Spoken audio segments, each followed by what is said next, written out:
Et de retour en Côte d'Ivoire, le ministre des Eaux et Forêts, Laurent Tchagba, a engagé ses collaborateurs dans la redynamisation de la lutte contre le sciage illégal du bois ivoirien à la faveur d'un atelier de réflexion qui s'est ouvert à Yamoussoukro. Puis a procédé à l'ouverture officielle du chantier école de la société FOA dans le district autonome des Lacs.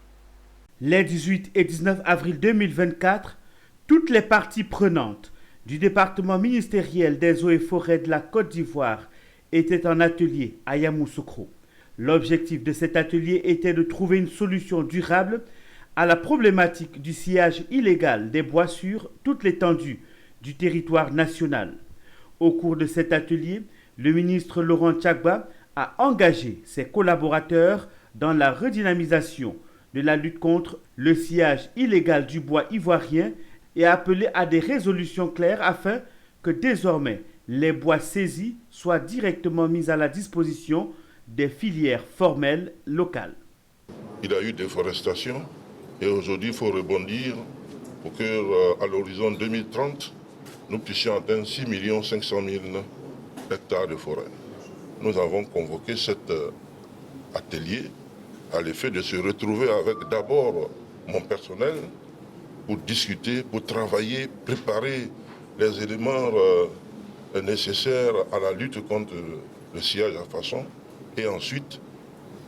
se mettre avec les industriels pour pouvoir trouver les meilleurs comportements qu'il faut avoir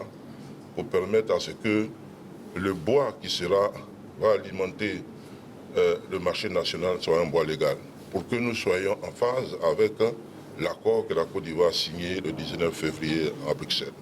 Puis il a procédé le samedi 20 avril à l'ouverture officielle du chantier École de la société FOA. Cette école aura pour objectif de former les jeunes aux divers métiers de la foresterie et de renforcer les capacités des travailleurs dans le domaine.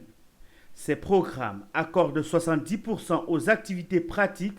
en vue de rendre rapidement opérationnels tous les apprenants parce que de la foresterie, la perte de la biodiversité et le changement climatique qui menacent l'environnement et le bien-être social des Ivoiriens appellent à une réponse immédiate.